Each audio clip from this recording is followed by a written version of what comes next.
দেহের ভেতর ছোট্ট আর এক দেহ, মনের ভেতর তুই যে আর এক মন। হ্যালো এভরিওয়ান, আসসালামু আলাইকুম। আশা করি সবাই অনেক অনেক বেশি ভালো আছেন। আলহামদুলিল্লাহ আলহামদুলিল্লাহ আলহামদুলিল্লাহ আমরাও অনেক ভালো আছি। কারণ আজকে আপনাদেরকে যে সুখবরটা দিব সেটা হচ্ছে আমি দ্বিতীয়বারের মতো আবারও মা হতে যাচ্ছি। আপনাদের সবাইকে এই খুশির খবরটা জানাবো করেও অনেক দেরি হয়ে গেল। যাই হোক, 7 মাসে নাকি 7 ফল খাওয়াতে হয় গর্ভবতী মাদেরকে, আর এই জন্য আমাদের বাড়ি থেকে সবাই আমার জন্য অনেকগুলো ফল ফলাদি নিয়ে চলে এসেছিল। আর বাইরের আবহাওয়াটা একদমই খারাপ ছিল, চারপাশে প্রচুর বৃষ্টি হচ্ছিল। এদিকে টিপ টিপ বৃষ্টি মাথায় নিয়েই আম্মুরা সবাই চলে এসেছিল আমাকে স্বাদ খাওয়ানোর জন্য। ফল ফলাদির পাশাপাশি আম্মু নিজের হাতে সেমাই, তেলের পিঠা আরো নানান ধরনের পিঠাপুলি বানিয়ে নিয়ে এসেছিল।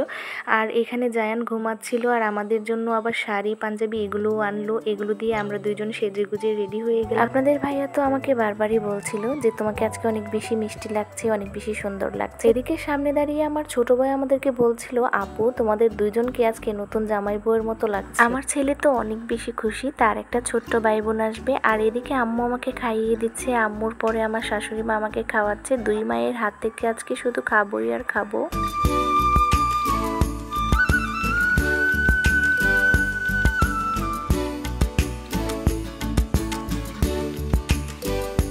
এবারে শাফিনের দাদা ভাই আমাকে খাইয়ে দিচ্ছে। আবার আমার শাশুড়ি মা বলছে যে চলো আবার খাওয়াই তোমাকে, আজকে তোমারই খাওয়ার দিন। আজকে তো আমার ভীষণই ভালো লাগছে, কারণ আমি আজকে সবার হাতেই খাচ্ছি, আর আমার নিজের হাতে পরে একটু পেট ভরে খেয়ে নেব। আমার ছোট্ট ছেলেটা বারবারই বুঝে না বুঝে খাওয়াচ্ছে। সে মনে করতেছে আজকে আম্মুকে এত পরিমাণ খাওয়াতে হবে যে পেটটা ভরে ফুলিয়ে দিতে হবে। এবার সুমা আপু আমাকে খাইয়ে দিচ্ছে। সুমা আপু সম্পর্কে আমার যা হয়, কিন্তু আমি সুমা আপুকে সুমা আপু বলেই ডাকি। আর আপুর দুই মেয়ে তো আমার একদমই আদরের দুইটা মেয়ে, এদের দুইজনকে আমি খুবই ভালোবাসি। সত্যি কথা বলতে আজকে আমি ভীষণই খুশি, কারণ সবাই আমার জন্য দোয়া করছে, এটা আমি জানি। আপনারা সবাই আমার জন্য দোয়া করবেন। আমি সবার থেকে দোয়া ছাড়া আর কিছুই চাই না। আল্লাহ তাআলার অশেষ রহমতে আমি আবারও মা হব, এটা আমার জন্য অনেক বড় পাওয়া। এর থেকে বেশি আমি আল্লাহর কাছে কিছুই চাই না। আল্লাহ যেন আমাকে সুস্থভাবে আমার বাচ্চাটাকে দুনিয়াতে আসার মতো তৌফিক দান করে। আমার ভাই আর তার ভাই রাতের বেলা এসেছে ছবি তুলবে। তারা অনেক ব্যস্ত মানুষ, তারা সারাটা দিন অনেক ব্যস্ত ছিল। আমার এই ড্রেসটা সুমা আপু গিফট করেছে, আর এটা আমি রাতের বেলায় পরে তাদের সাথে ছবি তুলে নিলাম।